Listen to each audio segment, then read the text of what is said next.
to benefit all sentient beings. So the teaching of the Buddha was peaceful, which brings peace and happiness and joy. The gods and other beings are summoned or asked to come here to listen to this teaching, which does away with our disease of negative emotions.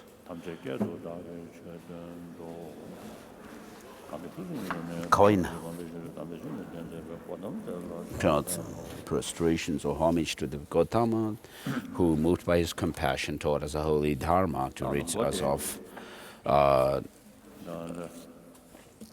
distorted views. So first we'll go through this text, which Geshe Lhunpo from Seraje, from Deor Kangzen of Seraje, Geshe Tsulga. I knew him well, and he was a very sincere and dedicated person.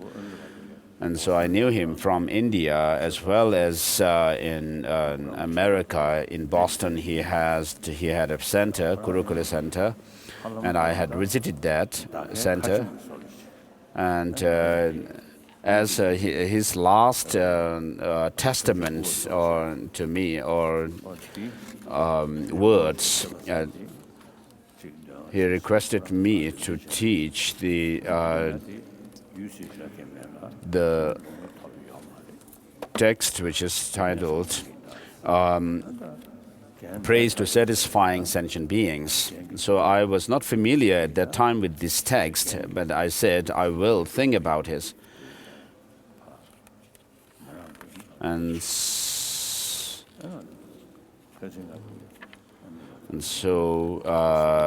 the current resident teacher of the Gurukula Center, Geshe, who's the Geshe, had requested me to actually carry out the request by his teacher. And so I received the transmission of this text from Gadintra Rinpoche. So with regard to the text, in the beginning of the text, there is the Master Nagarjuna's commentary to Awakening Mind. And so I also received this transmission of this text from Gadintra Rinpoche. So devoid of all real entities, utterly discarding all objects and subjects such as aggregates, elements and sense fields, due to the sameness of selflessness of all phenomena, one's mind is primarily unborn. It is in the nature of emptiness. This comes from the root tantra of Guya Samaja. So this text is, you can see it as a philosophical text, and also for training the mind, text for training the mind. So it's a very good text that I also read it and think over whenever I have time, when I have more spare time. So this text goes through the self asserted by non-Buddhist traditions, permanent, single and autonomous. And then it also goes through the philosophical assertions of the realists within Buddhism, as well as the Chittamatra philosophy, and then the Madhyamaka. At the end, it teaches the Buddhist generation or cultivation of bodhicitta on the basis of equaling and exchanging self and others.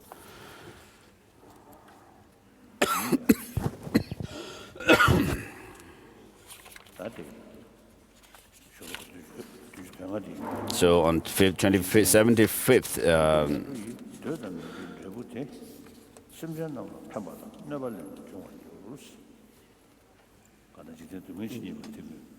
the fruits of which are desirable and undesirable.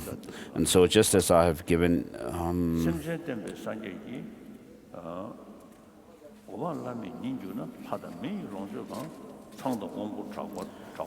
it says it's benefiting today that I had, defeating today that I give them happiness, the fruits which are desirable or undesirable, and so forth.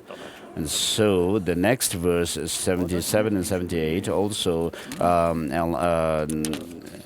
is the same in meaning as Chandideva's verse, which says, if you do not exchange one's happiness and joy with the suffering of others, leave alone becoming a Buddha.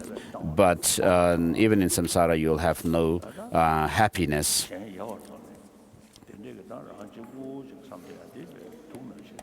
And so selfish attitude, thinking only of oneself and disregarding or forgetting others, is a real poison.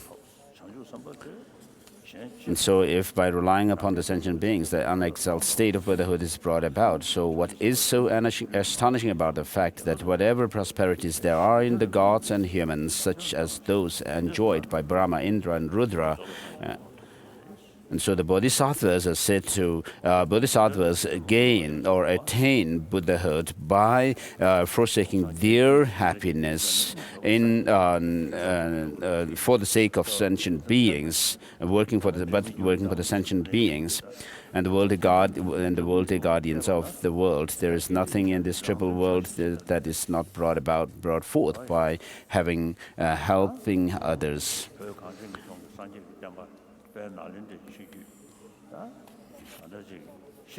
So just as there are Buddhahood and awakening mind and a fortunate birth on the one hand, and unfortunate birth and so forth.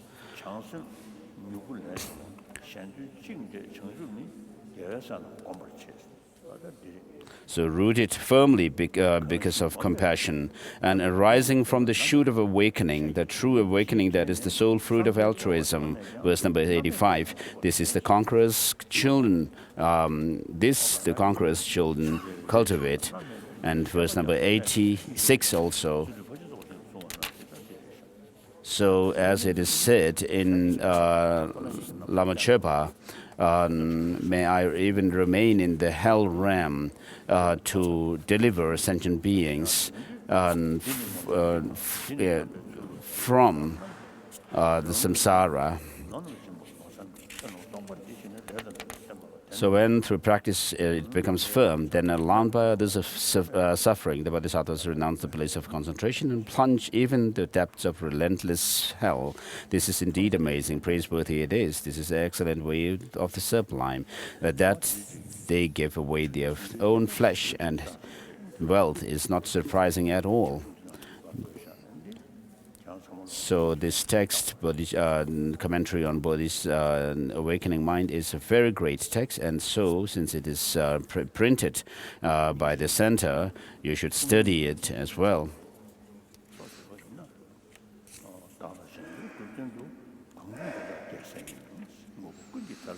Those under the power of compassion display acts of departing birth and merriment, renouncing kingdom, engaging in ascetic penance, great awakening, and defeating the maras, turning the wheel of Dharma, entering the realm of all gods.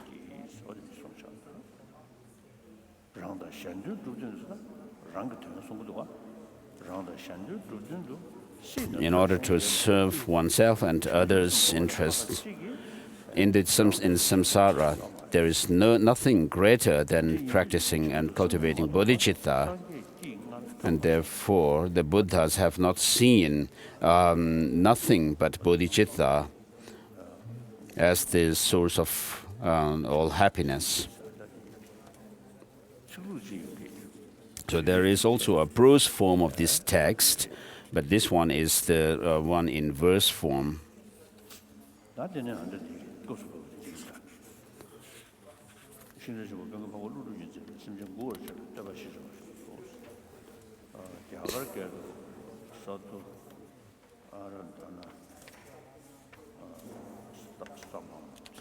So we'll go through the text. The next text praised to satisfy sentient beings. In the Indian language, Sattuv Aradhan and Stovam. In the Tibetan language, Simchen Gor Chavet. In English, praise to satisfying sentient beings. Homage to Manju Shri. And so, first verse shows that one should not give up on sentient beings, but have to single-pointedly think of sentient beings and have this special resolve to deliver sentient beings from suffering. And with that, you'll be able to overcome even the obscuration to knowledge and become a Buddha. And whoever subsequently engaged in compassion for sentient beings, and that one not only pleases me, that one also carried the responsibility of the teachings, ethics, learnings, compassion, wisdom, and clarity. Whoever possesses these always please the Buddha. Thus, I myself achieved this attainment by benefiting sentient beings. Therefore, it is only for sentient beings' sake that I have perfectly held this body and so forth. And so the Buddha himself generated and cultivated and developed bodhicitta for the benefit of all sentient beings, and then engaged in the bodhisattva practices over three countless eons. And so, harming sentient beings, for them, those who harm sentient beings or have the intent to harm sentient beings, since they do not look to me for guidance, I will not teach them. Or he's saying that I am not their teacher. Although the benefit of sentient beings was little, that one will receive the benefit of having made an offering, since whatever pleases the mind of the Buddha is an offering. While having a harmful nature or having harmed others, one may have offered in a good manner, but that will not become an offering. My wife, son, wealth, great kingdom, flesh, blood, fat, eyes, and even bodies, overpowered by compassion, I gave away these fully to anyone. Thus, if harm is done to them, harm will have been done to me.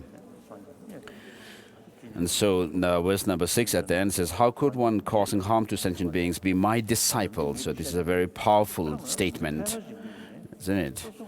And so I usually say that even as an ordinary person, if you have a very trusted friend,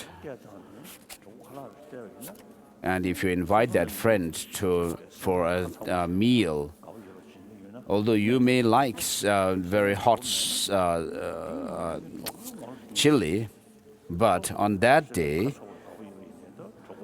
when you invite your friend, you will not make the food very hot in accordance with the taste of your friend who doesn't like any chili.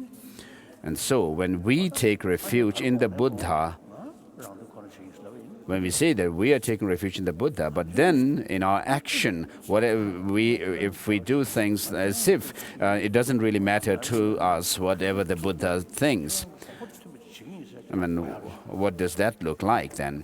And therefore, we should always dedicate ourselves, determine ourselves to follow in the footsteps of the Buddha, to follow his instructions. And therefore, if you respect the Buddha and you wish to heed the Buddha's advice, and then what you should do is help those beings who have no protection, no protectors, or no guides, and who are suffering. And how can you abuse, deceive, and be untruthful to them? And so Buddhas and Bodhisattvas always see what we do. So we cannot do something, we cannot be hypocrite. And so the Buddhas are able to see everything without any obstruction, and therefore we cannot escape from their sight. And therefore we cannot escape doing. I please the Buddhas and cultivate virtue in dependence on sentient beings. I attain the perfections by thoroughly abiding in the welfare of many sentient beings. My mind that strove for the welfare of sentient beings subjugated even the Mara's force. Having practiced in such ways towards sentient beings, I thereby purified and perfected. So, and became Buddha. How the Buddha became perfect and enlightened is by working for the sentient beings and cultivating virtues, and also the wisdom realization. Emptiness, bodhicitta, and so forth. And then verse number 8. If living beings who are like cherished relatives of many lifetimes did not exist, by observing whom, in this case, would compassion and love have been established, equanimity, joy, and so forth, objects of mind, emancipation, and so forth, focusing on whom? For whose purpose, having generated compassion, did the mind that strove for the others' welfare meditate on patience for a long time? I gave away to others elephants and so forth, many times my created beings, so that sentient beings would also become vessels. I gathered them with generosity. Because sentient beings were subject to various sufferings, I increased my compassion. If I do not protect sentient beings, then for whose sake did I achieve these two purposes? If I were no sentient beings, if there were no sentient beings, since there would be no continuum of life, it says, as long as there are sentient beings, we should serve them and be altruistic.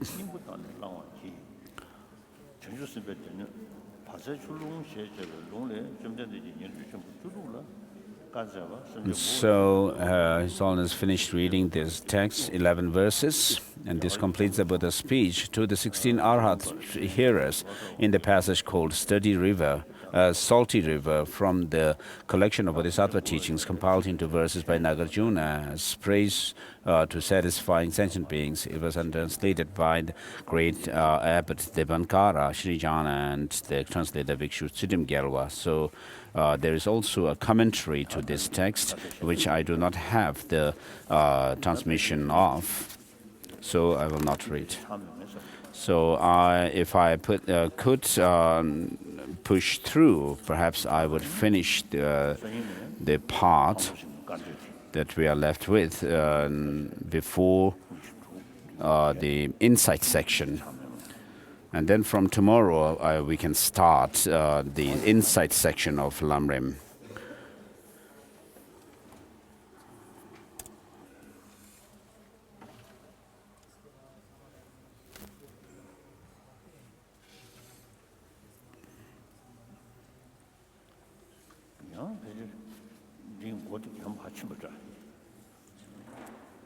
So it seems the relevant page has gone to the other.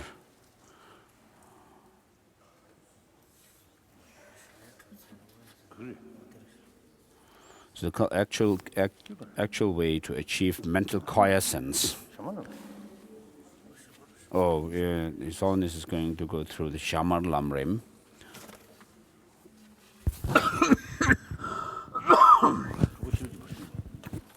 The sixth, which is the cultivation of the perfection of wisdom. So wisdom is that mind which is critically analyzing the things, and when you complete the familiarization with it, what it turns into is the perfection of wisdom. And with regard to the division, there are three: ultimate wisdom realizing ultimate reality, and then wisdom realizing the conventional phenomena, and then wisdom realizing the practice of benefiting other sentient beings.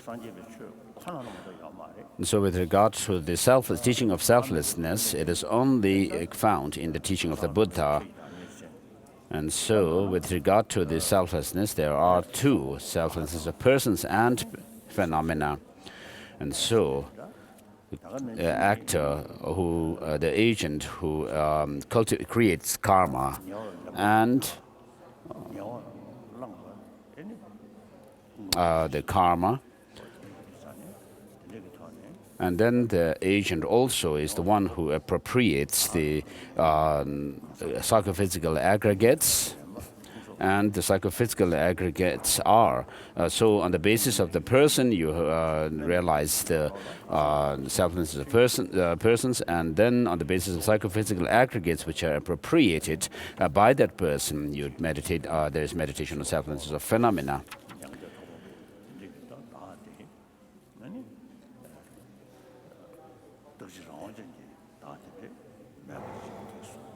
So in the first turning of the wheel of the Dharma, the Buddha taught only selflessness of persons in regard to the selflessness in terms of absence of permanent, unitary, and autonomous person. And then later he went on to teach the selflessness in terms of lack of self-sufficiently, substantially existent self. And then not only the Buddha taught the selflessness of persons,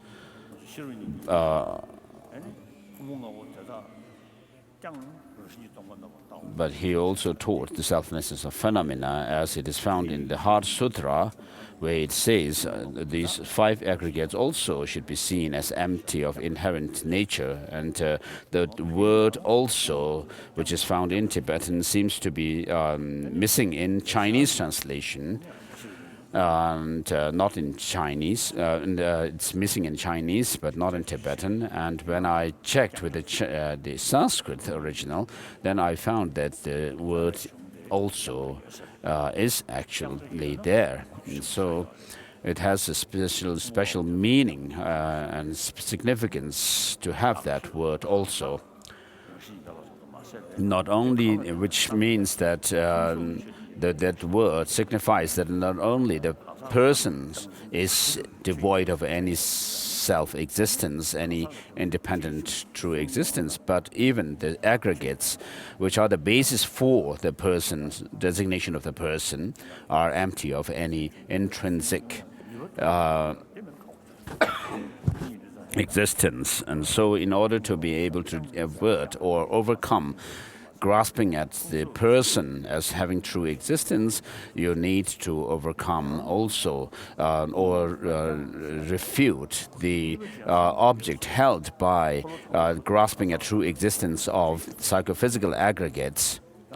And then this also has a significance in the sense that during the first turning of the wheel of the Dharma, the Buddha didn't teach selflessness of persons, whereas during the second turning of the wheel of Dharma, he did teach the selflessness of phenomena as well. And so we could interpret it like that.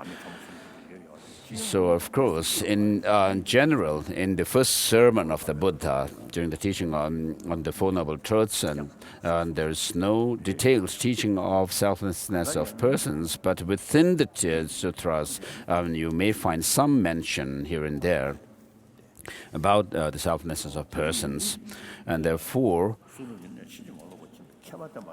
it's important to rely on a scholar or a learned person who knows the scriptures very well, unmistakably. There are various ways the Buddha taught to different beings with different mental dispositions. Since such teachings are there, and therefore, for the realists, the Vibhashika Sutrantikas, and so they assert that the teaching of the Buddhas are all definitive, that they can be taken literally, whereas in the higher philosophical schools, according to them, there are the division or distinction between the interpretables and definitive teachings. In other words, the teachings which the scriptures which teach primarily focused on the ultimate reality are definitive teachings, and those teachings which focus mainly on the conventional reality are said to be provisional teachings, and therefore it is one should rely on. This is about meditation on the special insight mainly. For that, one needs to rely on a scholar who knows the scriptures unmistakably, correctly. And so those who were not able to understand the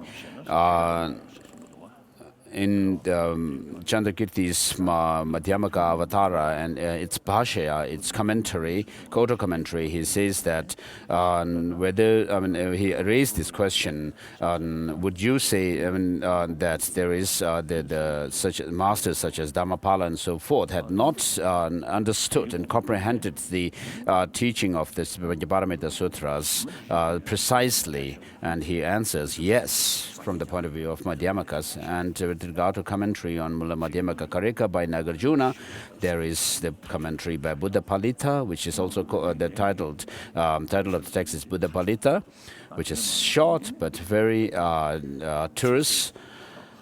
And then, like the Bhaviveka also wrote the Lamp of Wisdom, which is commentary to the Mula Madhyamaka Karika, and also Chandrakirti wrote Prasana Pada. And therefore, one should listen to the root text as well as the commentaries to Nagarjuna and his disciples' text. And having heard the teaching, we should critically analyze the teaching and with regard to and realize this view of reality or suchness. And with regard to the Menngak or spit instructions, Jerimbuche says in his Lamrim Chemo,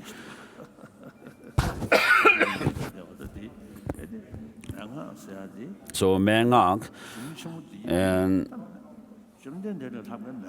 so there's no greater person than the Buddha himself who has given pit instruction, and then also Master Nagarjuna and his disciples. And so the great treatises written by these great masters are the pit instructions. Apart from that, Tsongkhapa says you cannot consider something separate to be Menngak or instructions, pit instructions. So it's difficult to have real Menngak or instructions, pit instructions, apart from these texts written by the great masters. And when it comes to Tantra, perhaps there are certain teachings which are meant for, tailored for specific beings. And Nyengön Songrapa has made this distinction between the general structure of the teaching and then teachings which are tailored for specific disciples. So these teachings of Tantra were given or were received by beings who have very special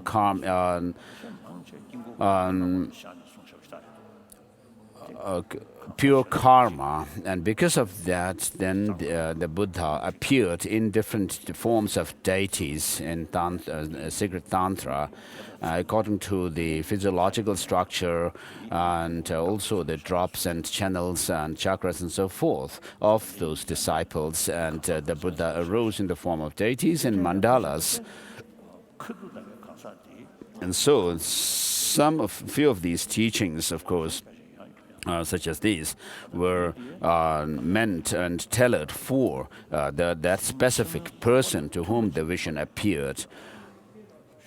But when you think about the pit instructions, you should be able to draw and actually, if it helps to understand and comprehend the classic texts, then that's a true Menngak or pit instruction. Whereas if that doesn't happen, of course, those teachings, which are called Mengas, may be taught for some purpose and reason. So, Tsongkhapa says that Menga is not something that comes in the ear-whispered lineage from one master into the ears of a disciple, but the great treatises should be treated as the pit instructions.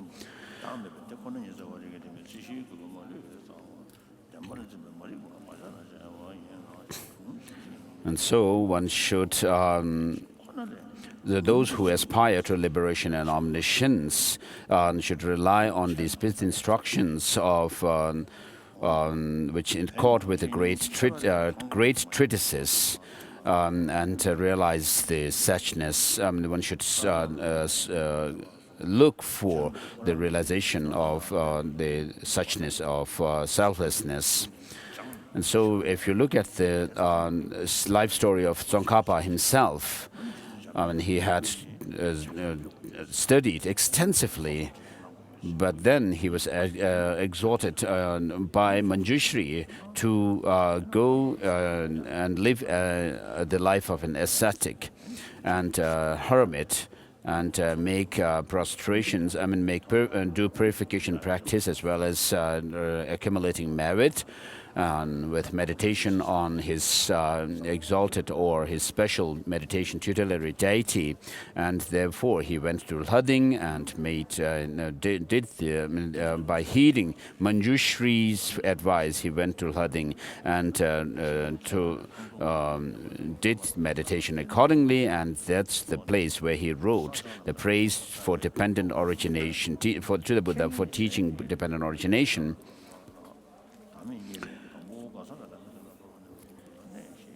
And so all the misfortunes in the samsara have their root in the true grasping at true existence, which is ignorance, and the ignorance together with its imprints. And to uproot them, we should realize that with the wisdom realizing emptiness, which goes against that. And so we need to differentiate between the things appearing, the dependent nature of things, and that the things are how things appear to us as if they have some independent objective existence. And so once you have realized emptiness, then you would be able to see how things are merely designated. And Je Rinpoche writes, those who have studied the profound texts of the Madhyamakas, to you it may be difficult for you to assert that things are merely a name, but you should push your mind, direct it towards that realization.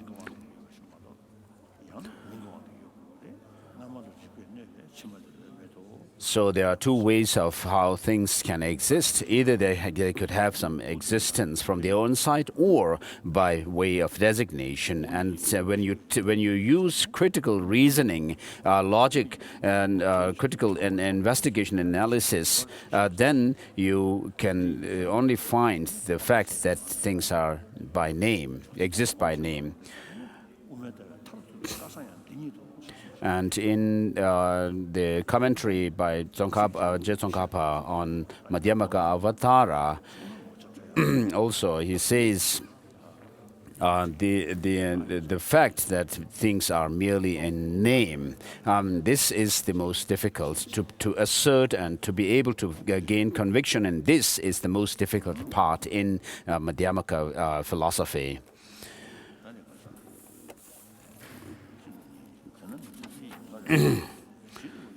So one should listen to the instructions of on the insight, special insight from on the teachings of one's spiritual friends.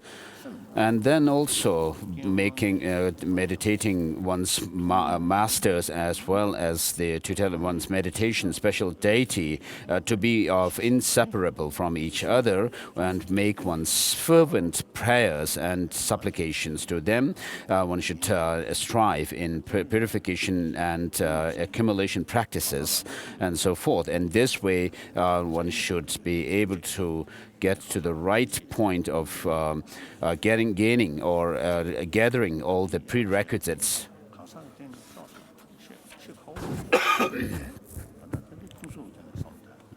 And so with regard to the distinction making this distinction from the between the self-sufficiently substantially existent self and the selflessness of the person, the subtler one, it's very difficult to differentiate when you think about take the person as the basis.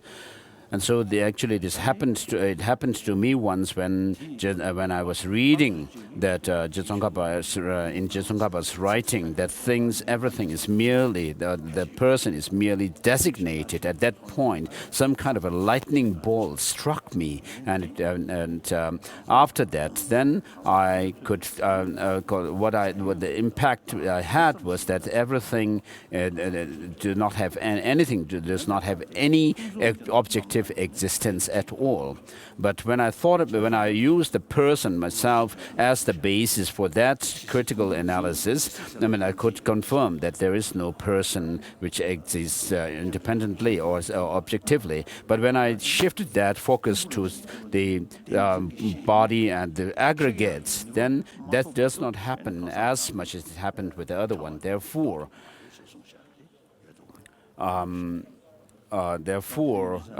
it shows that I had not realized the subtle selflessness of persons yet, because Rinpoche also says that unless one has refuted or the selflessness of refuted the self in phenomena, the psychophysical aggregates, one will not fully understand the selflessness of persons. And so that made sense to me from that experience that I had. And so, still, even if we may think that we have the understanding and deeper insight into selflessness of persons, we should still check whether that is the precise selflessness of wisdom of selflessness or not, by checking it against checking our experience against our analysis using the psychophysical aggregates as the focus.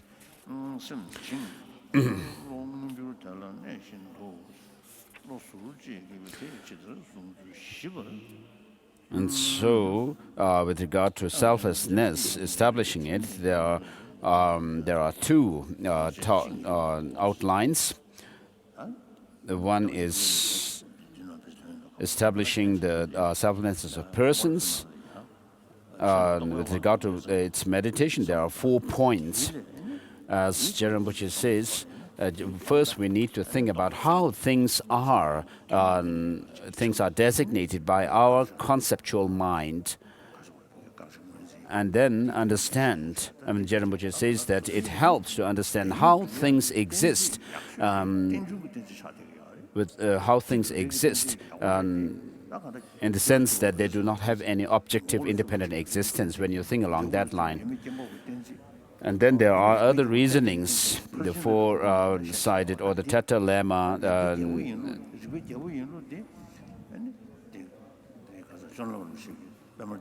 And then the king of all these reasonings of emptiness, to prove emptiness, is dependent origination, as Chögyam Lama Rinpoche says. So, dependent origination, the word itself helps to do away with the two extreme views. Dependence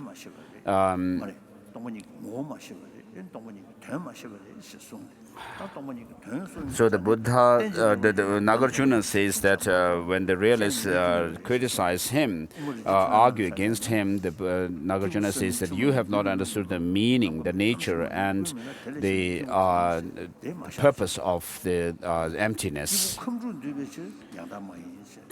So, and Nagarjuna says in the Ratnavali that the person or a being, because he's made up of or designated on the basis of the 6 elements, therefore he does not have any real entity. And so since we cannot go against, deny the fact that the person exists, Nagarjuna says that the person is designated on the basis of these six elements. And Madhyamaka Avatara by Chandrakirti also says that when you analyze or investigate a person into the sevenfold through the sevenfold reasoning, there cannot be a person apart from being designated.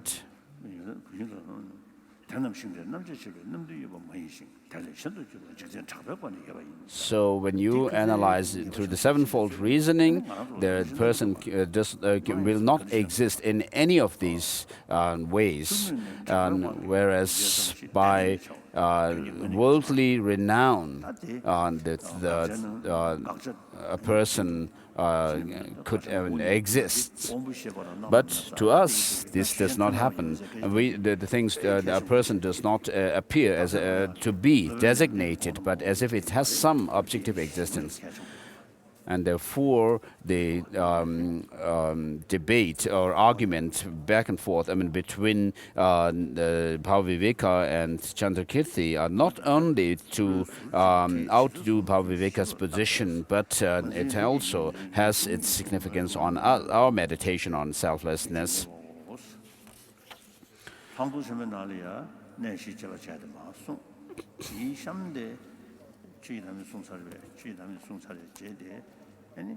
So in Lhokdong, the Rinpoche's insight section of Lamrim Chemo,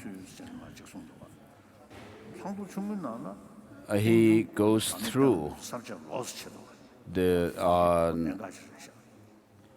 there's no separate outline for meditation on, for differentiating between the subtle and gross levels of the selflessness. But in the intermediate Lamrim by Tsongkhapa, he makes this distinction. There's a special outline for that.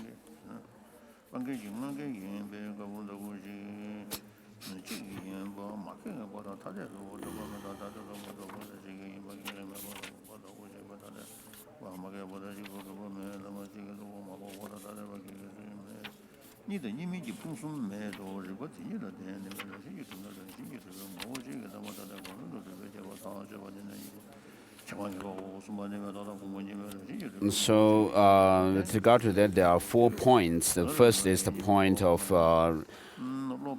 recognizing or identifying the object of negation, which is very important, it says in the text.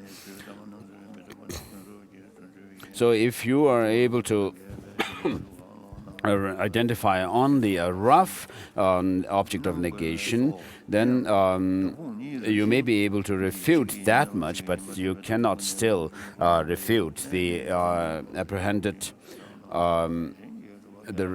You cannot refute what is remained as an object of negation of this grasping at true existence. And therefore, this earlier realization will not undermine your exaggeration of selfhood, and you would be still fallen in the extreme of exaggeration.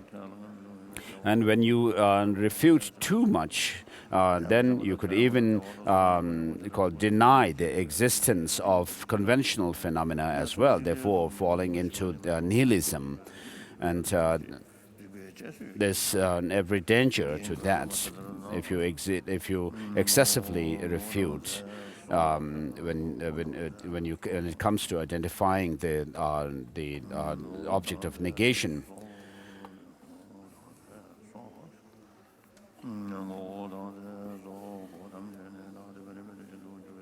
And therefore, when you reflect on how this the innate grasping at a self of a person or at a self, and how it grasps at that independent self, then you could think along these lines.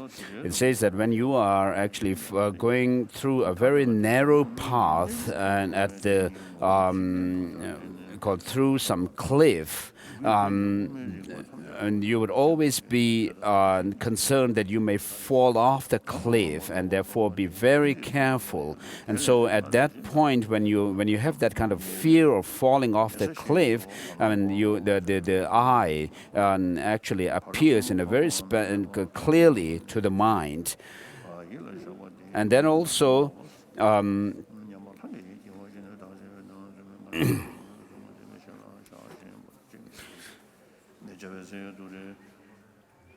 And then when you think about having created negative karmas, grave negative karmas, and you fear that you may fall into the hell realm, at that point, due to that fear, there is a certain way of how the person actually appears to you very clearly.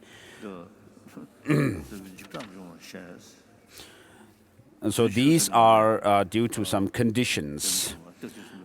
So Sherab Singhe, when we're listening to Tsongkhapa's teaching on selflessness, he actually had this fear, and he held on to his shirt, the flap of the shirt on the side. And so there is this story. So His Holiness was commenting on the difference between those of Sha faculty and Dalai faculty in the text. So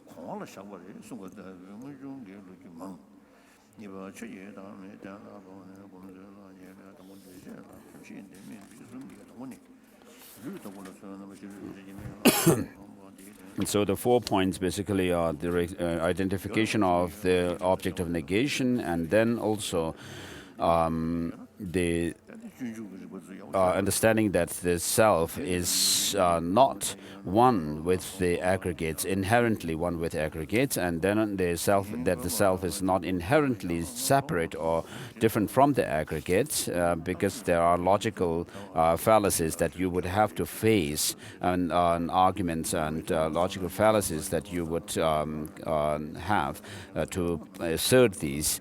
And then the fourth one is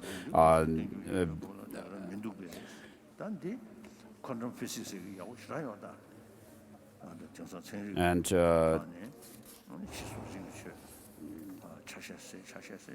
so His Holiness is on the point of the meditation on selflessness of phenomena, which is the next topic. And so quantum physics, people, when they look for subtler particles, subatomic particles, and so forth, the waves and so forth, then they cannot actually have anything that they can hold on to as being this or that in the end. No objective existence, they say. And in science, among scientists, the classical scientists have said that there is no mind or consciousness apart from our brain, but current neuroscientists do not assert such things now because of their further research. And there are even some who think that the consciousness may be something different from the past. And then there are scientists who also say that they believe in future lives. And so 2 years ago, when we had the Mind and Life conference in Drepung, one of the scientists, physicist Arthur Zayans, said in the conference that he is not a Buddhist, but he believes in past and future lives.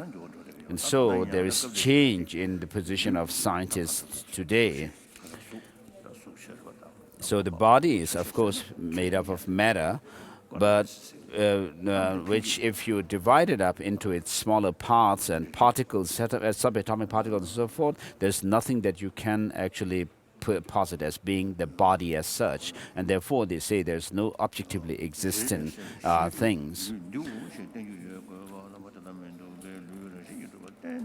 So if the body were to have any inherent existence, then when you do analysis of the body into its parts and subparts and so forth, smaller parts, you should be able to show something as being the body, but this is not possible.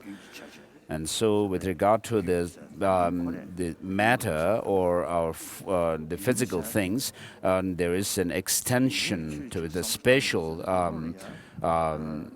dimension to it, and then the consciousness can only be understood in terms of temporal sequence. And therefore, it's very difficult when you go into the past and the present and future of the consciousness. The present even cannot be pointed and pinpointed. And therefore, in the chapter on motion, on examination of motion in Mula Madhyamaka Karika, it says that you cannot find the present if you analyze it within one's walking or steps that you take.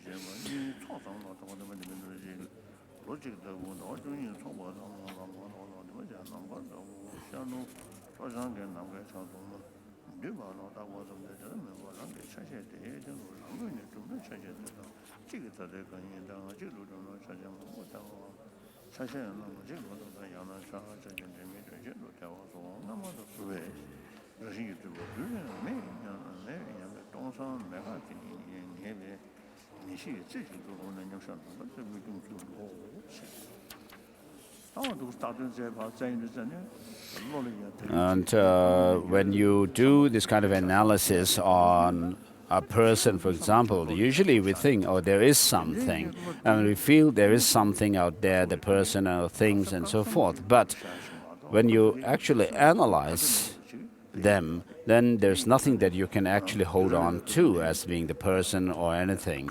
And therefore, in Pramanavartika, study of Pramanavartika, we study about positive and negative phenomena and so forth.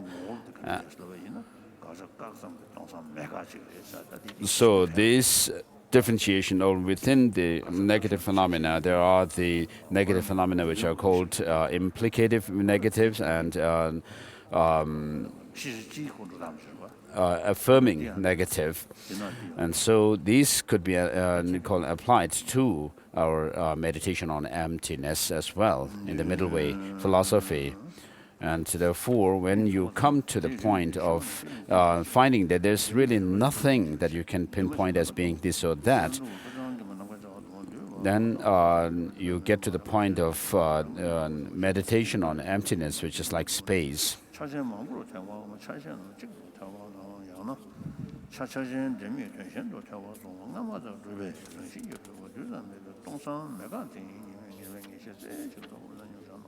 And so, in the end, you will find some kind of a state of emptiness or called vacuity, and having analyzed whether the person is one with the inherently one with the psychophysical aggregates, or inherently separate or different from the psychophysical aggregates, you will find none of these to be true. And finally, because the self is neither one nor separate, inherently separate, one or separate from these psychophysical aggregates, you'll be able to confirm that the self has no independent existence, inherent existence at all. And then, because of that, there is some kind of a spaciousness or emptiness, and at that, your mind should focus on that emptiness, where you don't affirm anything, but it's a mere negation of independent existence. In other words, mere absence of independent existence is what you finally realize.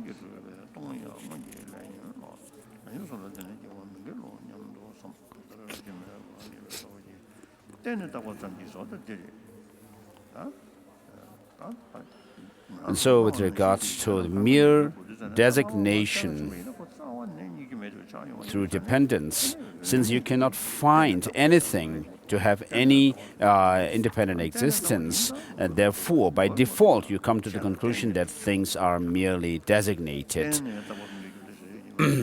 And therefore, since things do exist, you could say that they are dependently existent by way of designation, although they do not have any objective independent existence.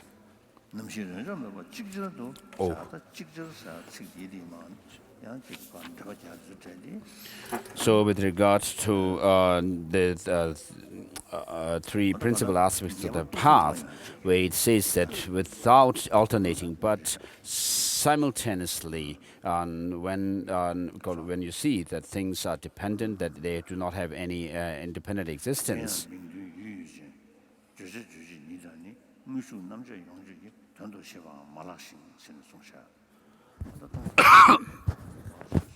And so with regard to the synonymity between dependent origination and emptiness, it is not the case that one is the word, the name, and the other is the meaning, nor that that they actually imply one another, called one being directly. I mean, when you mention one directly, that implicitly you imply the other, and so forth. That's not the meaning. So Nyengun Songrapa has written a very nice commentary to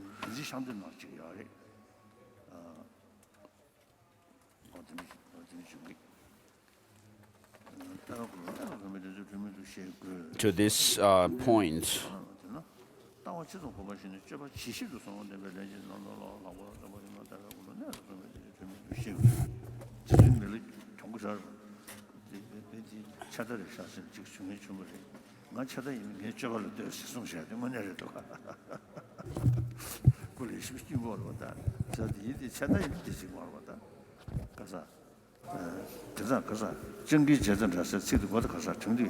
Do you remember the line before that it's similar to the head of a wolf? So this quotation is actually cited in the presentation, the extensive presentation on talent by Gunjin Chan Rinpoche.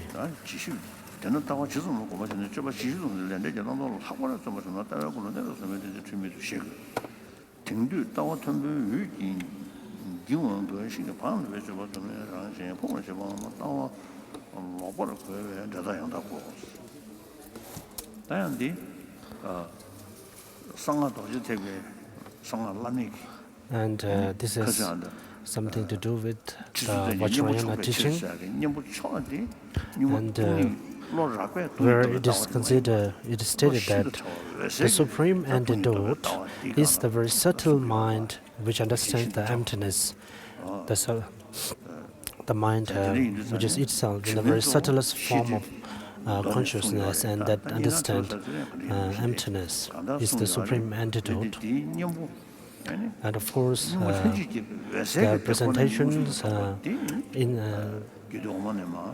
common to the other texts, but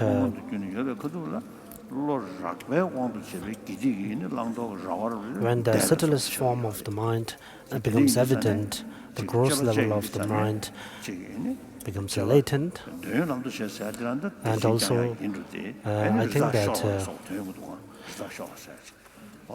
also taking into the desire as a means of to help other. Sorry. And these are in corresponding to the practice of the very subtlest mind, and when someone has great control over this practice, and so one can attain such states. And this is also that we found in the Great Completion teachings. And Benjamin Losang Chökyen has also stated that we need to be very expert in the definitive sutras in the text.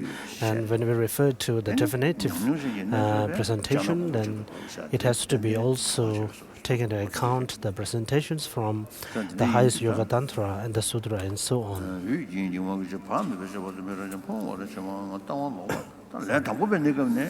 And from at the beginning level, so if you try to practice the very subtle and the highest practices, then of course it will lead to more problems and more catastrophe. Therefore, we need to practice something which is relevant to our levels.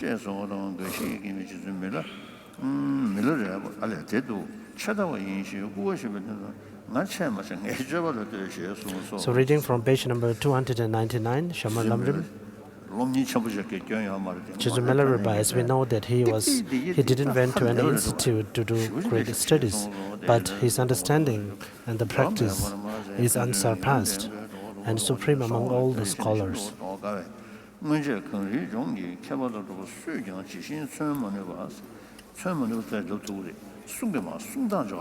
And Milarepa's presentations and his teachings are something which we cannot find in any other teachings. So, but here, when we refer to the teachings by Lama Tsongkhapa, of course, the phrase and the expression may be different, but the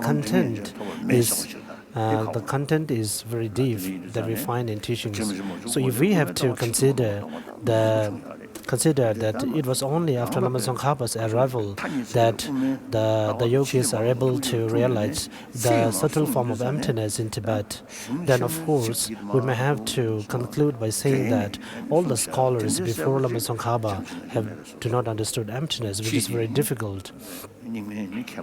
And even we have great scholars in the Nyingma, such as Mifam and so on, and they praise the Lama Tsongkhapa in terms of presenting the teaching of the suchness through Tibetan origination, and this is a quite unique teaching of Lama Tsongkhapa.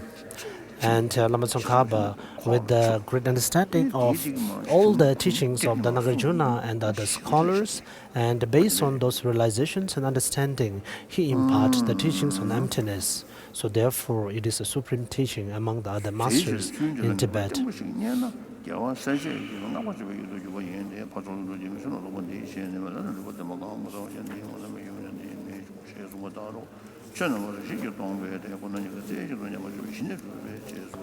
Reading from page 300.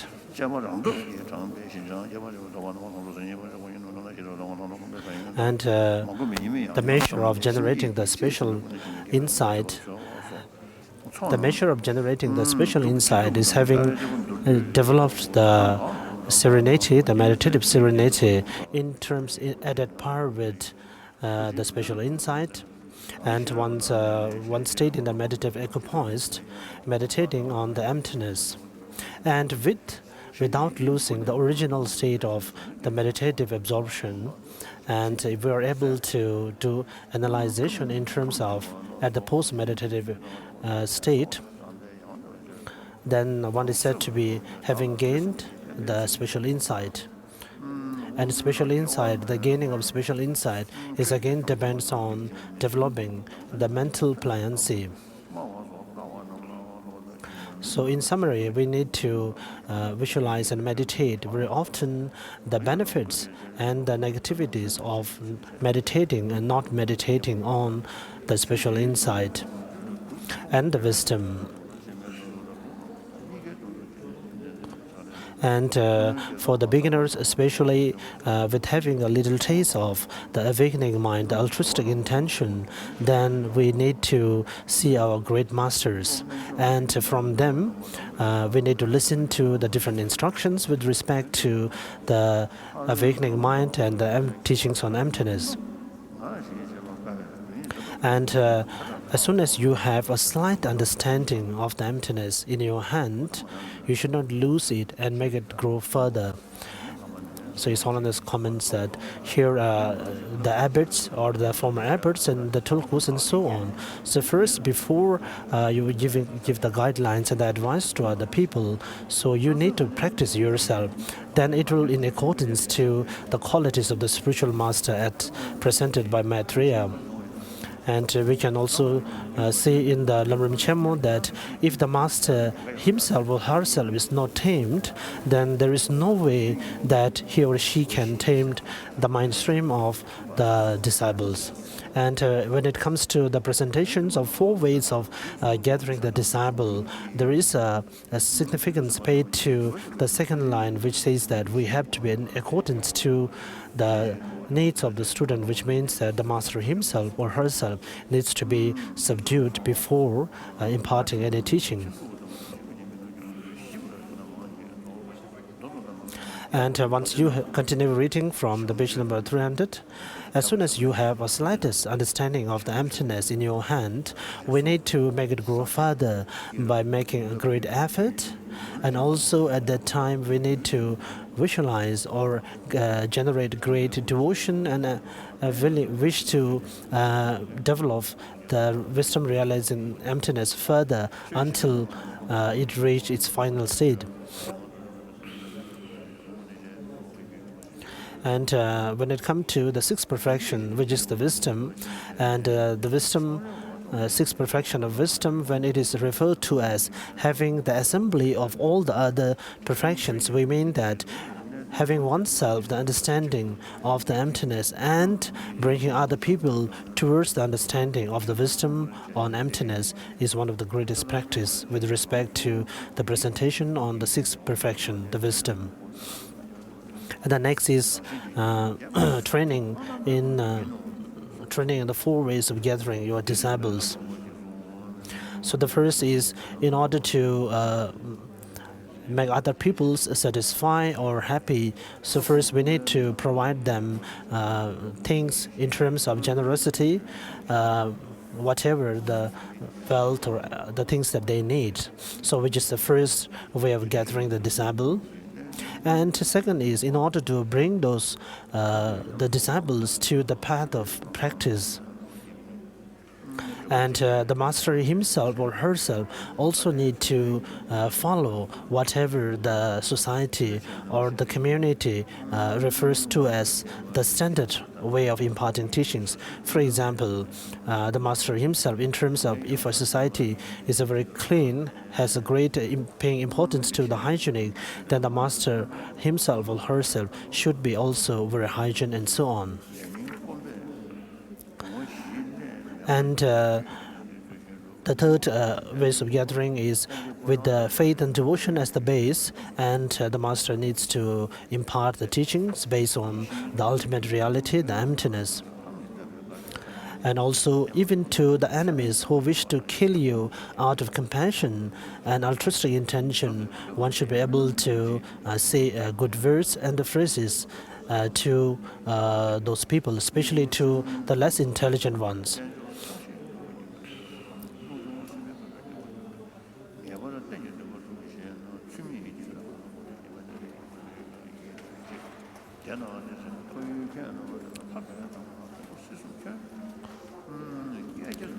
So this is with respect to, till now is with respect to the first way of gathering, that is to give what they desire.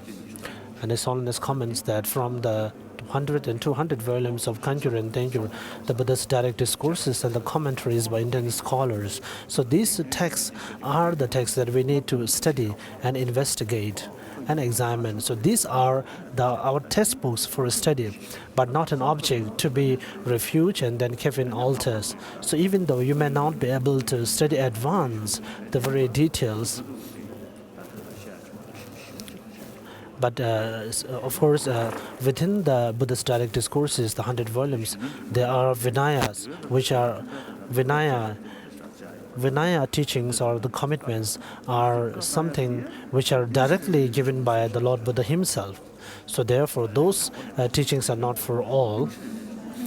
But if you look carefully, all the promulgations and proclamation with respect to the 4 defeats and so on actually came out one after the another. Once first there was a basis for one of those defeats, one of those proclamations. And we have to look at the Lord Buddha as our master. And many people see that whenever they run into any kind of problems, they always take the name of Buddha, and that you please come and help us. And actually, Buddha is someone like once our master who really take care of the students, and out of compassion and love, and sustain the growth, the mental development of the students. So when I say the 100 volumes of the Buddhist discourses, the Vinaya volumes are something different, which is to be studied only by a certain amount of practitioners. But when it comes to the metaphysics presentation, the Abhidhamma volumes, those teachings are really established after coming into after going through great investigations and critical analysis. And many of you know that since few years I'm trying to draw a distinction between what is called the Buddhist science and also Buddhist philosophy and Buddhist religion. So these three distinctions. And also now we have already printed the books for these three content. And when someone has to do the introduction to Buddhism, we have to do the introduction to Buddhism based on those books. And no need to just go to the historical accounts of that happened and so. But when you give the introduction to Buddhism, started with the foundation, the basis, and the path, and the resultant state, and so on. And even the other opponent may be a very strong one, but there is no way that possible that they can refuse or negate the presentation on the basis, the path, and the resultant state of Buddha's teaching. And it's also present in the Pabonga Rinpoche's that if there are no non-Buddhist critics, then there is no way that Buddha can give such variety of teachings. So sometimes I myself feel like one of those non-Buddhist masters giving critics. So therefore it is very important to study these teachings. And now another project that I'm trying to do is to make a different section for the 17 Nalanda's masters' teachings and the texts. And if you are able to compile separate texts of the 17 Nalanda masters, then of course we have the 17 Nalanda masters' portrait, the Thanga, and also if we have a separate compilation of the texts of the 17 masters, it would be wonderful. We have about 200 volumes of the commentaries on the Buddhist discourses, and within them, if we are able to extract the teachings and the texts of the 17 Nalanda masters, it will be great. But I think that is not a real urgent. We can take some time. But the most important and the urgency at the moment is in order to understand the stages and the grounds, we need to study the Paramita texts, the Perfection of Wisdom Sutra, and so on. And with that, also we need to study the Madhyamika, the middle way philosophy, and also the difference between what is the Savatantrika and the Prasangika schools, and so on. And Gundar Rinpoche also says that unless you do not find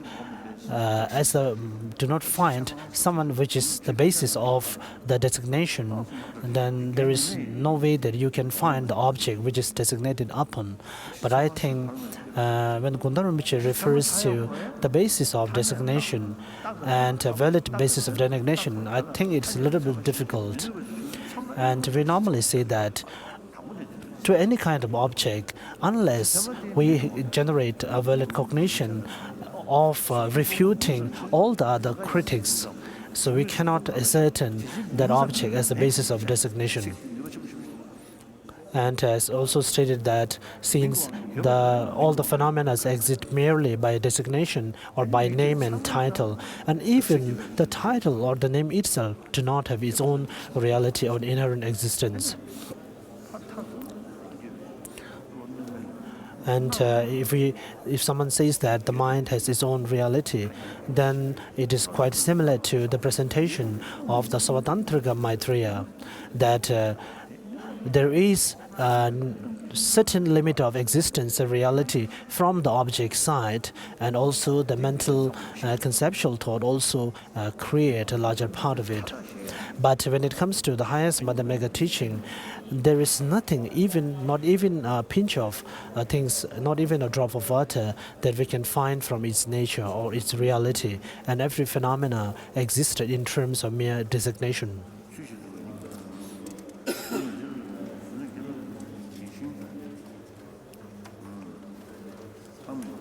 And next is teaching through a melodious voice.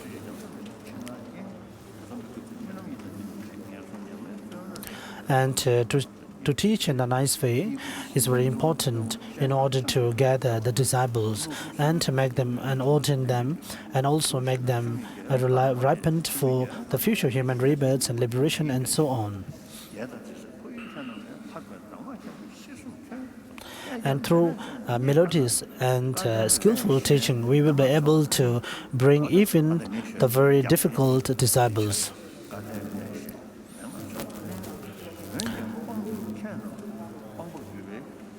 Some disciples may be very rich and wealthy, so there is no way that you could gather it or bring such kind of students to the teaching of Buddha by offering the things that they needed, as they already have everything that they need. So for them, the main skillful ways to bring them to the teaching of Buddha is by giving a melodious words. And Gondol Rinpoche says that in this time, even the masters or all others who claim to be the presenters and the masters also do not have their own reality in terms of the emptiness understanding. Sorry.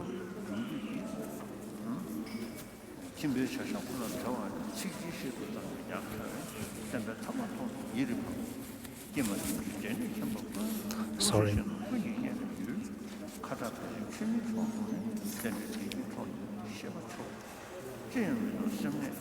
And after practicing in the 4 ways of gathering, the disciples, as presented in the Shantideva's Guide to the Way of Bodhisattva, and also the extensive and the middle Lamrim teachings, and also the compendium of training and so on, after that one should be able to bring those students to the teaching of Vajrayana.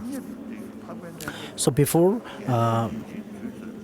bringing the teachings of Vajrayana to the students, they should be having a ripened mental stream, which is common to the practice of middling and the great person.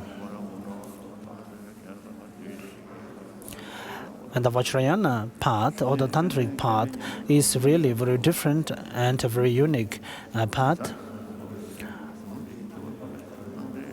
in terms of the completion of 2 accumulations and so on. And it has the qualities of being able to complete the accumulations at a very swift rate, and also the teachings of the Vajrayana are very rare. And in order to receive such teachings, one needs to find a Vajra master which has all the qualities, and which possess all the qualities as presented in the different texts. And from such a master, one need to take the teachings with respect to the 4 Tantra schools and so on.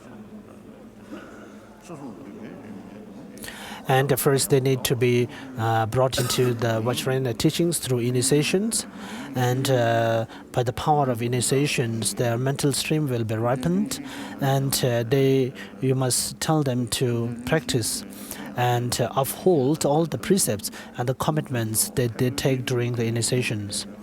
And they need to abide by all those guidelines as they took care of their eyeballs.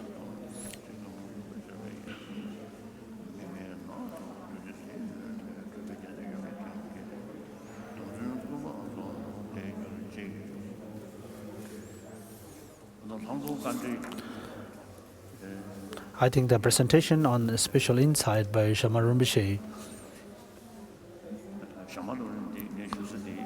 I received the Shama teaching from one master of Golok. His name is Tabajazo.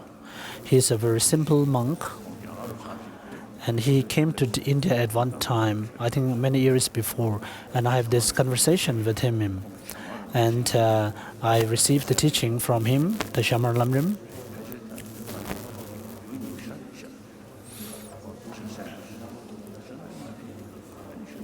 So therefore, I felt a great wish to receive the teaching. And at that time, when I received the teaching, and Rinpoche himself did not have the lineage of the special insight chapter, the presentation on that chapter, then I requested Rinpoche that I had to receive that transmission at any cost. Then Rinpoche also stayed for retreat, and he is a real practitioner who uphold the teachings of the Buddha. So later I received the teaching again from him. So that's what I wanted to share it here.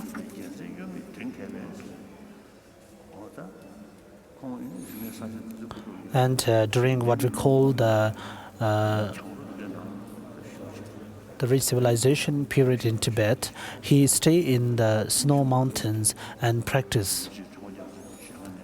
And later, when I received the teaching from Rinpoche Dabayato, and the transmission with respect to the presentation of special insight, and Rinpoche himself, when he gave the presentation teaching on the special insight, I think he was around 90s. He's very old at that time. And as soon as I received the transmission, he passed away very soon after that. So I find that a great auspicious for myself that I'm able to receive the teaching. And in terms, it feels that he was waiting for someone to pass on this lineage of the transmission. And as soon as he found someone to give the transmission, then he passed away. So there is a great significance in that. And he is someone who really lived his life in terms of the teachings of Buddha.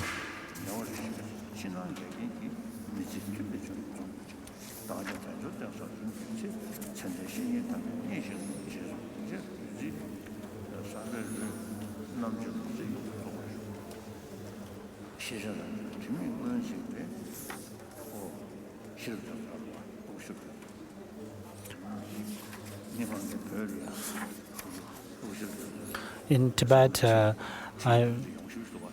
so the teachings on the Great Samaja and the He Vajra and the Chakra Samvara are really wonderful by Gusharab Gyazo. And I also did the practice through those texts many times in Tibet. And some of the texts in the Amdo regions, then we find the reference to Agu Sharab Gyazo very often. And there was one government employee, then he says that, oh, who is that Aku? Is it the Aku Temba? Aku Temba is generally the comedian of Tibet. So since they are very familiar with Aku Temba, the comedian of Tibet, so he thought when in the Aku Sharab Gyazo, so Aku must be Aku Temba, the comedian.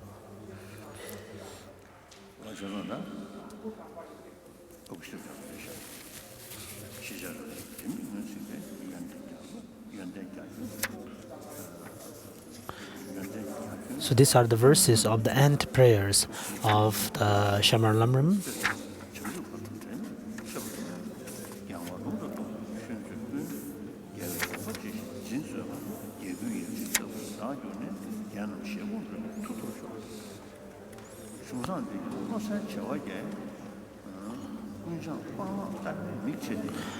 So Rinpoche write the verses in this way. Here by prostration and refuge to the Buddhas and all his sons, and also to the scholars of the great India, and also the masters who bestow him great instructions. And so such kind of masters are something very difficult to find, even if you look for eons. So someone who looks for other instruction, then these are really foolish people.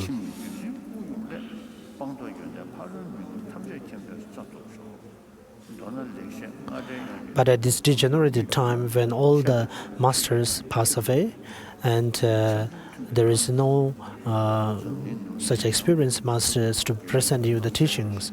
So even at that time, for me to rely on the Rinchen Jone Tubden's teaching was a great opportunity.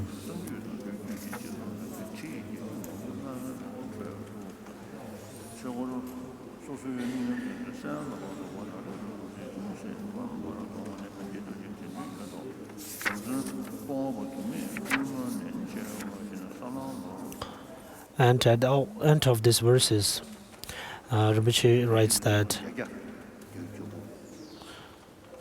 he composed the Jangchup Lamrim in order to present very clearly the meditative, the orders and the stages of meditative as presented in the other traditions. And the 13th Dalai Lama also received many teachings from Jangchup Rinpoche. And I think the 13th Dalai Lama also received the Jangchup Lamrim from him. Of course, the 13th Dalai Lama, there was no time to give extensive teachings due to a lot of political responsibilities and so on. But he considered upholding the vows, the Pratimoksha vows, as one of the supreme practices. Sorry.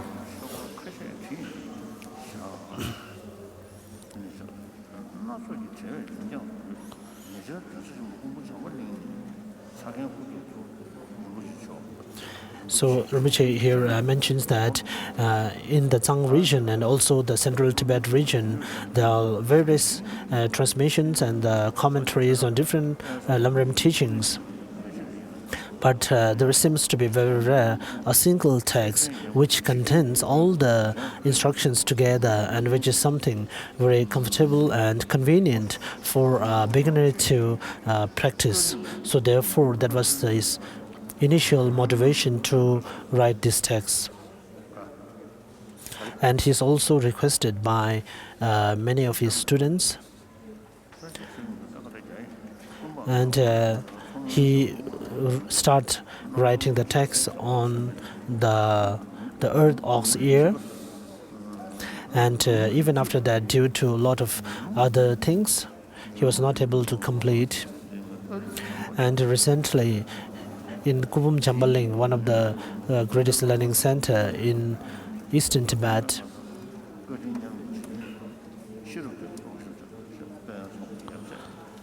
with the divine vision, with the divine presence of Chotu Cherab Ngawang Longdo Yunden Jazo, and my great master Sanje Chota Pe Sambo, they have requested, they have asked me very strongly to continue the writing. And also the former student of Rongbo, Jamyang Tubden Jazo, and Gwenlong Khenjin Topchok Losang Chu Gyuwangchu. So these are the masters who have requested. I think the term Shamar is with respect to the place where he was born. I think it was a district or a province. So I do not know how this province got the term Shamar. So since he hails from this place, so therefore he is referred to as Shamar Rinpoche.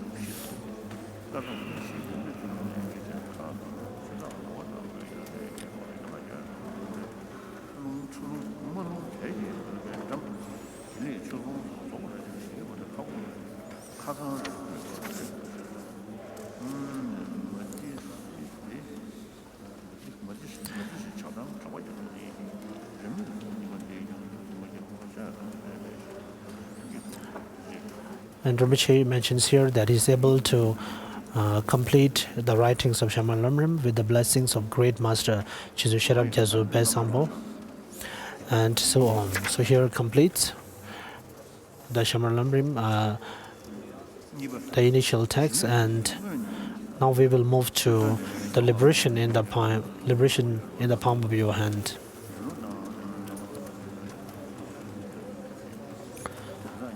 So Jangchup Lamrim is actually a different section and a different section on the presentation of special insight.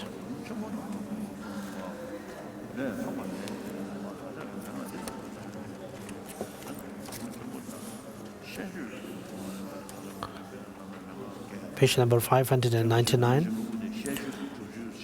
And Lama Tsongkhapa has stated at the initial text, in the initial Lamrim Chemo, that the difference between Center for Studies and for practice. So I think that is really a mistake. So many people find that the text of the Pranchaparamita, Perfection of Wisdom, and Middle Way Philosophy are for one's scholastic academic studies, where the practice are of the Lamrim teachings, which is really wrong.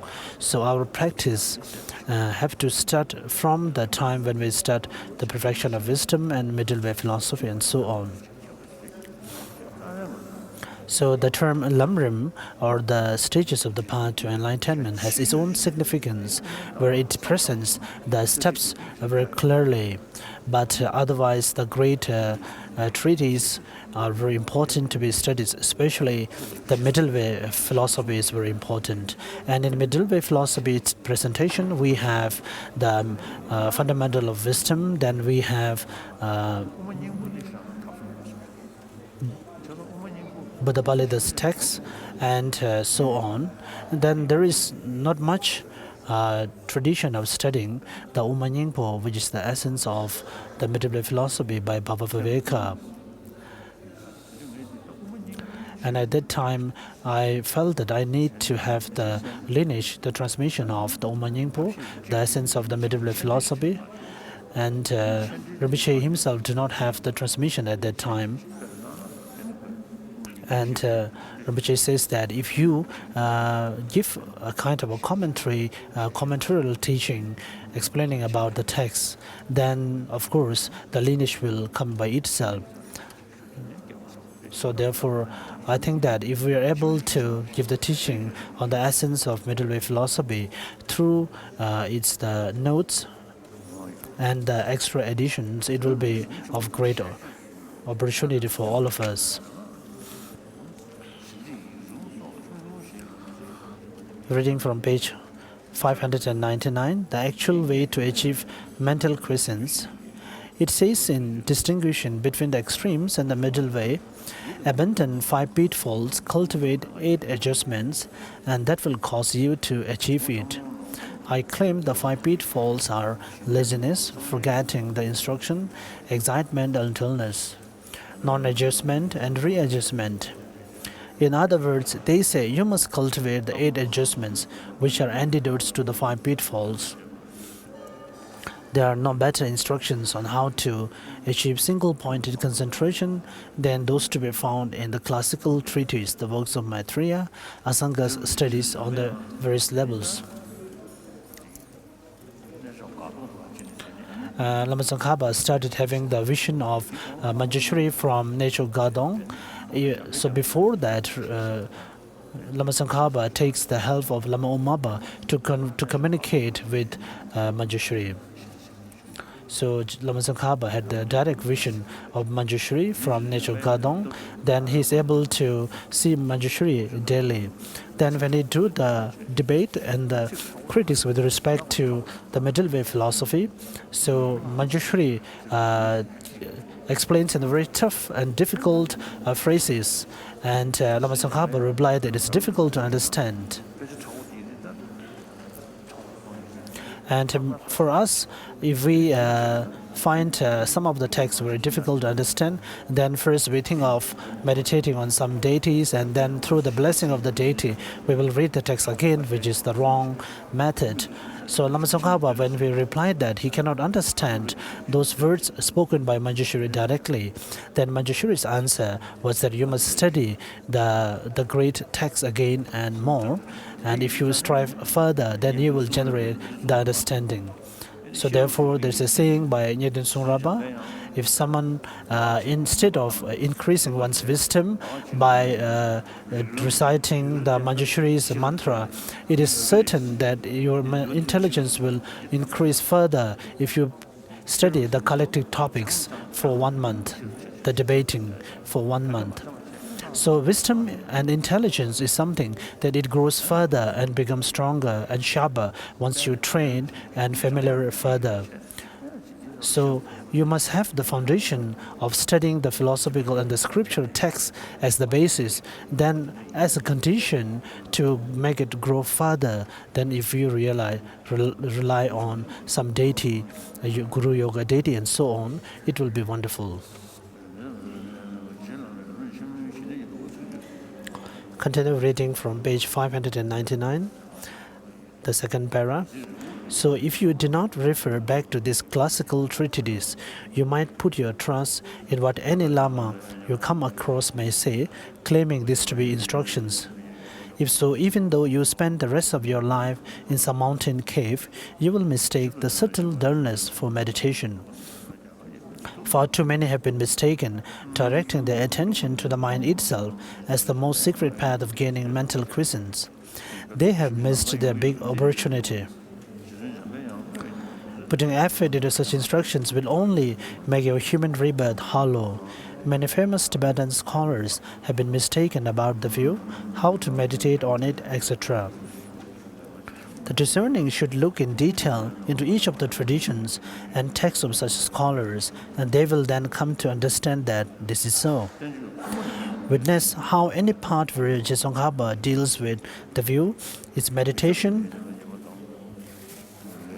and the text involved agrees with the words of all the ultimate Indian pundits and adepts. Further, Manjushri himself cleared up Tsongkhapa's doubts and gave him permission. So we should depend on such instructions because they were formulated with these authoritative scriptures in mind, scriptures that are quiet without the taint of error. But if you pin your hopes on some instruction that does not accord with this text, or that says things not to be found in them, there is the danger of developing some unheard of realization. This applies to the generation and completion stages of the secret tantras down to the most treble level of concentration. All are impossible to achieve without this instruction on how to achieve mental quiescence, whose source is the Shastras, and which deals with the methods for extricating yourself from the 5 pitfalls by cultivating the 8 adjustments. Reading from page number 600. The first pitfall, laziness. This has 4 antidotes. Faith due to seeing the good qualities of single-pointed concentration, yearning and wishing for single-pointed concentration, perseverance in seeking single-pointed concentration, the result of seeking single-pointed concentration, meditative suppleness.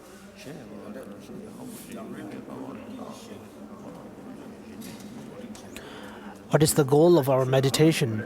It is single-pointed concentration. The faith that comes from seeing the good qualities of single-pointed concentration is as follows. The pitfall of laziness is not having any heartfelt desire to enter single-pointed meditation or not being able to continue with it on entering such meditation. The true end result of training is meditative suppleness. Although you do not have this at present, you must think about the good qualities of single-pointed concentration. Engaging in the deeds of Bodhisattva says, you may persevere a long while at recitation and all types of asceticism. What a mind distracted by other things, but the knowledgeable one says it is meaningless. The second pitfall, forgetting the instruction. This is what we term no longer recalling the meditation device. It is highly damaging to the practice of single-pointed concentration. The heart of the middle way says, securely tie the wayward elephant of the mind to the firm pillar of the visualization with the rope of memory, break it in with the hooks of wisdom. You have to tie the elephant of your mind to the pillar of the visualization that you employ, so you need something that you can fasten the mind onto. That is the visualization employed to develop mental quiescence. The meditation device can be almost anything, a visualization or a physical object. Non-Buddhists use stones and pieces of wood for their visualizations. The bamboos visualize the letter A or A.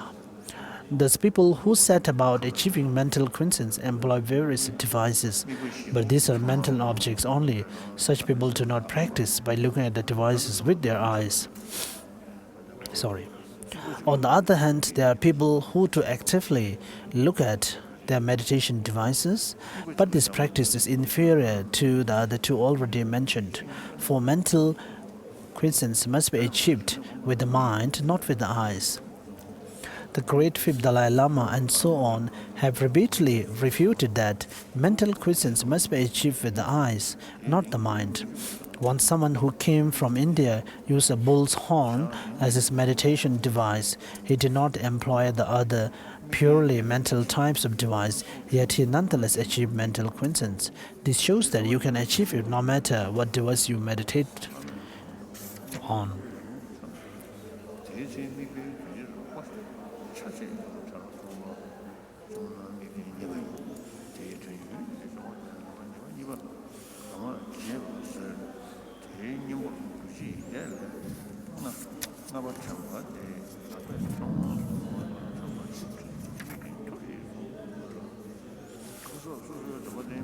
Reading from page 602.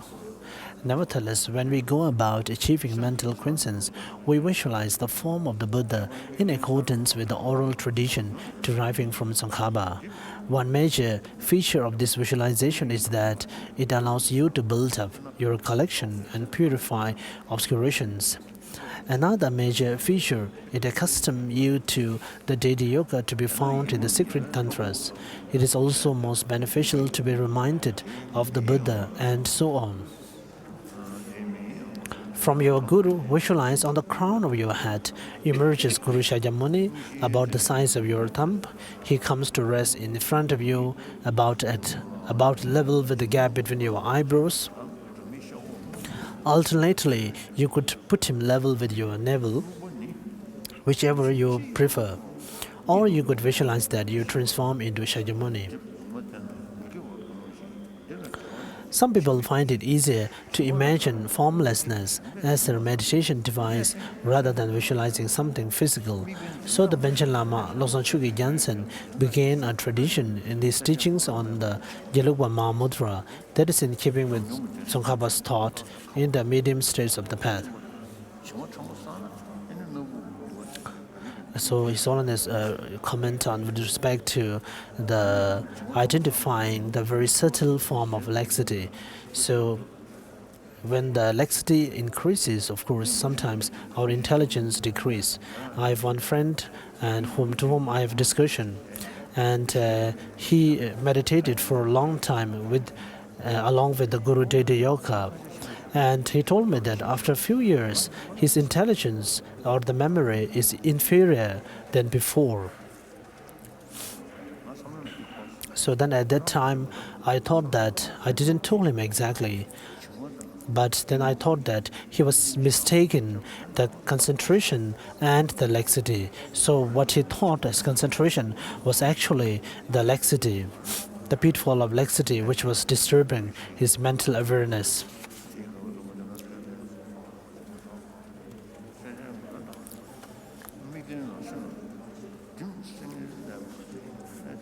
In this tradition, you achieve mental quiescence by focusing on the mind itself. So, in terms of the calm abiding meditation, the mind has to be very clear, intelligent, and without having any kind of laxity and excitement. If the mind generates or gets a sense of being sinking, then of course the pitfall of laxity is arriving.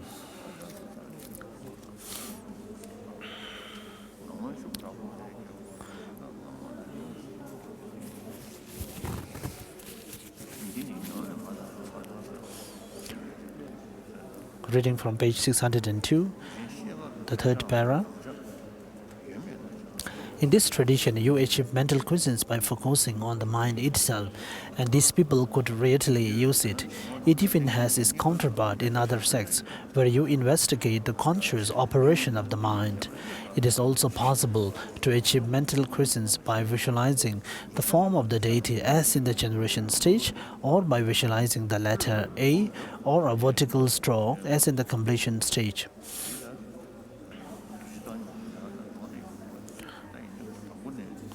Of course, one can meditate the equanimity in order to dispel the laxity and excitement. But our minds needs to be trained before you meditate on the equanimity here.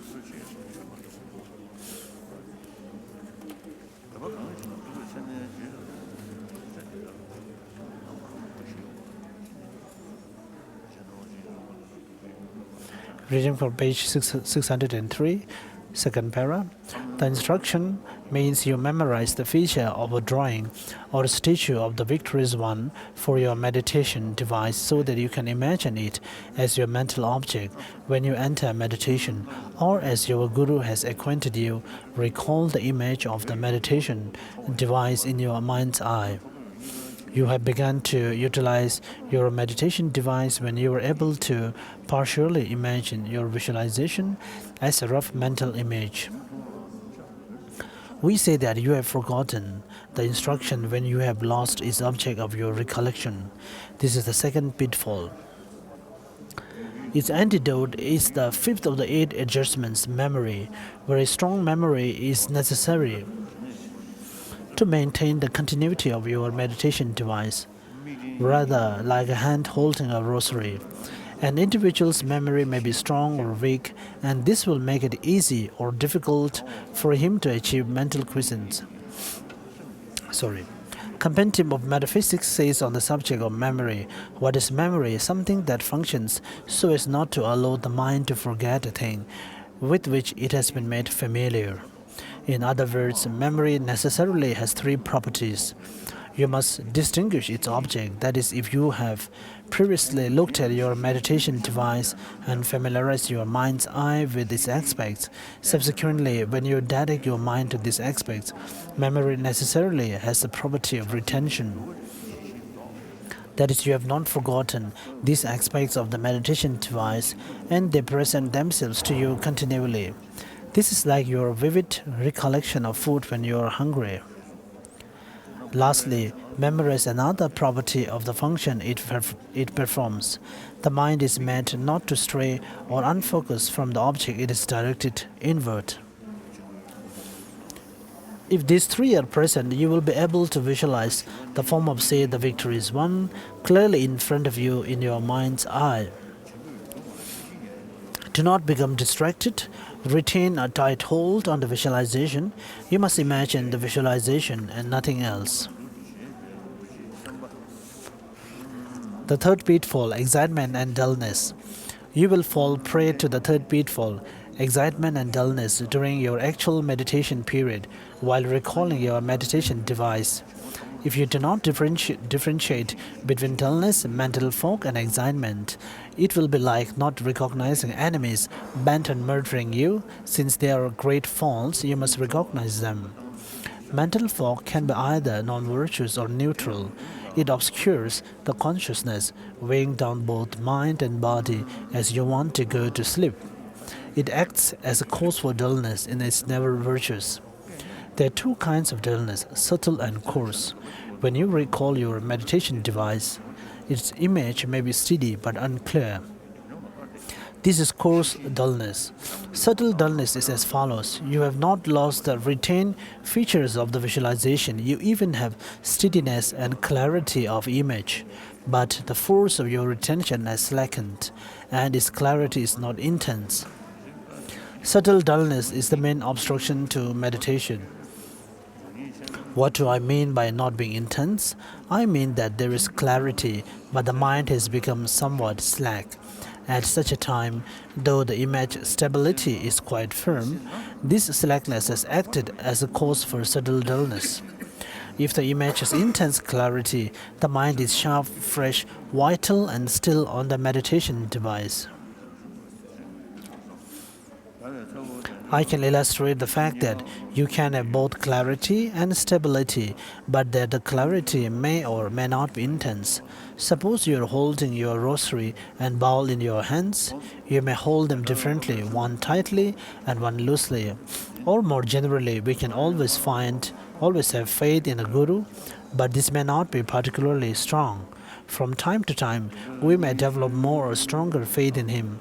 The way we retain our faith is then more acute than before. That is the difference between the two situations. They say this will become very clear in the light of experience in contemplation. It is impossible to put it into words.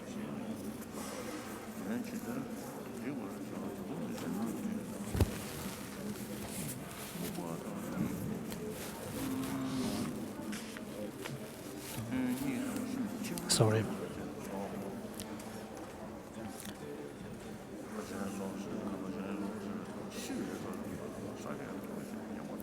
Reading from page 605. Many of the early Tibetan scholars mistook this state and praised it as deepest meditation and deepest relaxation. They had not understood this key point in meditation. If you mistake subtle dullness for meditation, your meditations will not even act as causes for rebirth in form and formless realms. And even in this life, you will be more absent-minded. Because your wisdom becomes unclear, the practice is no better than doing, say, a great deal of meditation on a sadhana, where you visualize yourself as an animal. A compendium of metaphysics says this about excitement. What is excitement? A disturbed aspect, a reason in the conceptual mind of attachment, led astray by beautiful signs. It functions by interrupting mental quiescence. Beautiful objects or the objects of your attachment unfocus the mind. Thus they are the beautiful signs referred to here. Suppose you watch an opera one day and that night you vividly recall the scene. This is an example of recalling an attractive object of your attachment. There is a big difference between lack of focus and excitement. You can become unfocused through an unpleasant object, such as your enemy. At such a time, you undergo lack of focus due to mental distress. Or while meditating on mental quiescence, you can become unfocused by some virtuous object, such as generosity, ethics, and so on.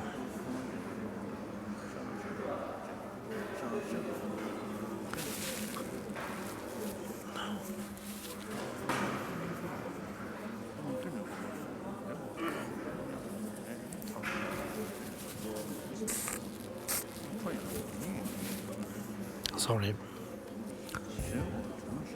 Nevertheless, both lack of focus and excitement may interrupt your mental quiescence. Why then is only excitement assumed to be a thing that interrupts mental quiescence? Lack of focus occurs less and is of shorter duration when its object is either the object of your hostility or when your attention is being directed to something virtuous. Usually, lack of focus is much greater when the object is one of the attachment. So lack of focus is usually of the latter type. Because it is easier to develop than the other forms, it has been given prior place, and we speak of excitement alone. But note, when you meditate on mental quiescence, your mental state will be interrupted by two other types of lack of focus, unfocusing due to either pleasant or unpleasant objects, and lack of focus due to, for example, recalling some generosity you might have performed, prostrations you might have made, etc. When you meditate for mental quiescence, you have to put a stop to these forms of unfocusing whenever they occur.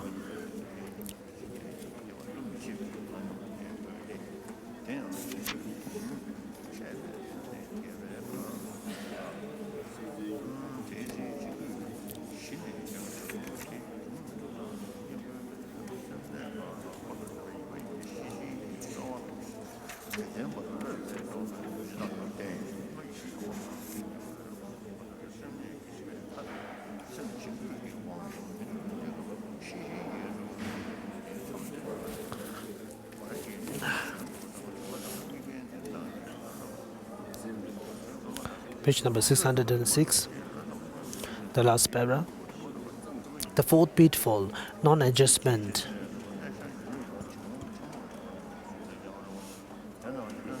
When you get excited or dull, one of the antidotes, non-adjustment, becomes a pitfall. And it is its own antidote. If your vigilance has detected any dullness or excitement, whether in coarse or subtle form, you must immediately apply the antidotes without further ado. The seventh of the 8 adjustments, readjustments, is actually the antidote to the 8 of the adjustments, equanimity, also known as non-adjustment. Adjustment has to be mentally applied against non-adjustment. These two are like enemy scouts. As soon as one sees the other, he tries to stop him.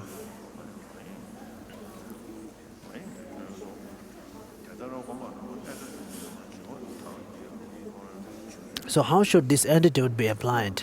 Subtle dullness is a state of depressed mental activity. Thus both depression and dullness have much the same consequences.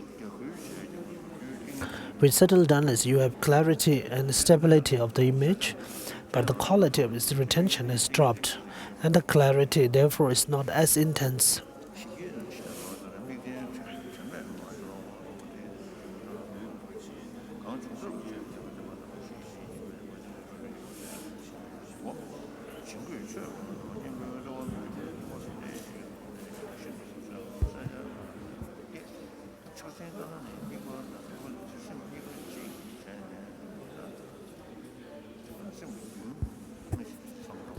Sorry.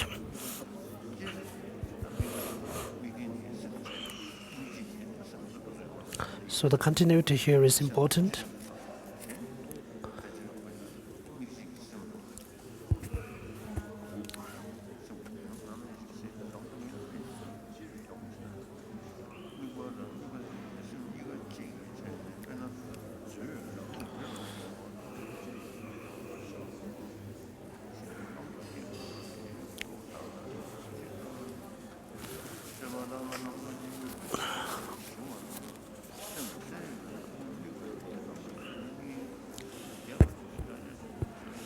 So how should this attitude be applied? Subtle dullness is a state of depressed mental activity. Thus both depression and dullness have much the same consequences. With subtle dullness you have clarity and stability of the image, but the quality of its retention has dropped, and the clarity therefore is not as intense.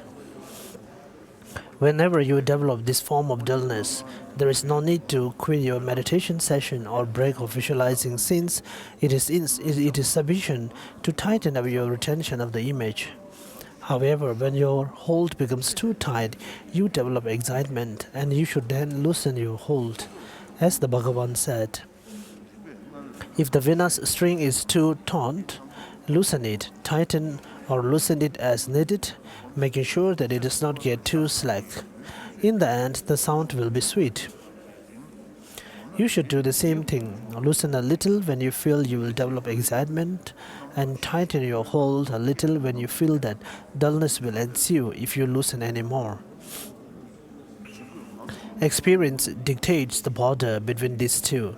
If you do not analyze intelligently through your vigilance, it will be very hard for you to put your finger on it. Acharya Chandragomin said, apply effort and you get excited. Abandon it and you develop depression. If this is true and it is so hard to gain absorption, why do this? It will only disturb my mind.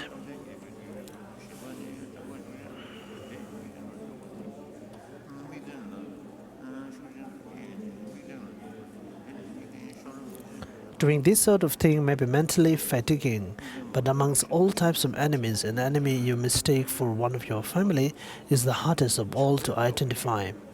Because of this, they are more dangerous.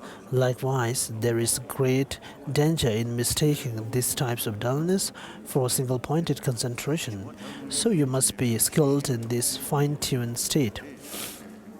Thus, in spite of having fine-tuned your mind, you may again lose the intensity of the image clarity.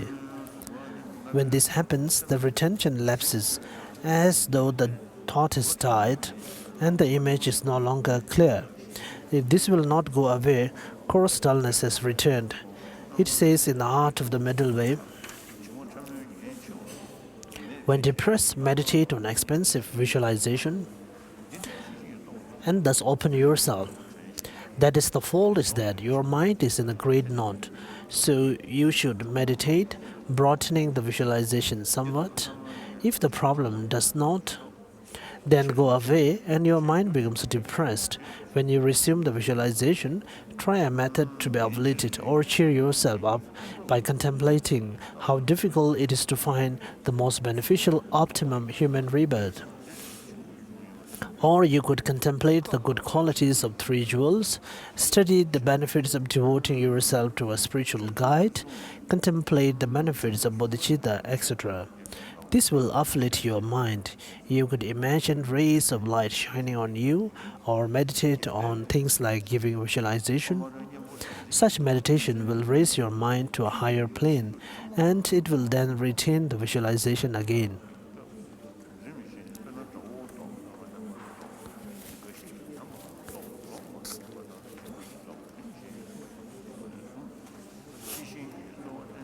Our minds have not been familiar with this sort of thing in the past, and it will be difficult to gain immediate benefit from these techniques. But when we become familiar with them, the contemplation of things such as how hard it is to gain a human rebirth will be like splashing cold water on our faces. The difficulty will disappear. If your dullness will still not go away, employ a more forceful means of removing it. Visualize your mind as being a white light at your heart. As you utter the syllable Fat, your mind comes out of the fontanelle on the top of your head and penetrates the depths of space. Think that your mind and space have become inextricably mixed. Do this as many times as seems best. If still the problem will not go away, terminate your meditation session. Mental fog is causing you to develop dullness. Use some means to make the mental fog, sleepiness, or grogginess to go away. Settle down in some cool spot, go for a walk on some high, open place, go for a visit, splash water on your face, and so on. If this clear your mind, resume the visualization as before.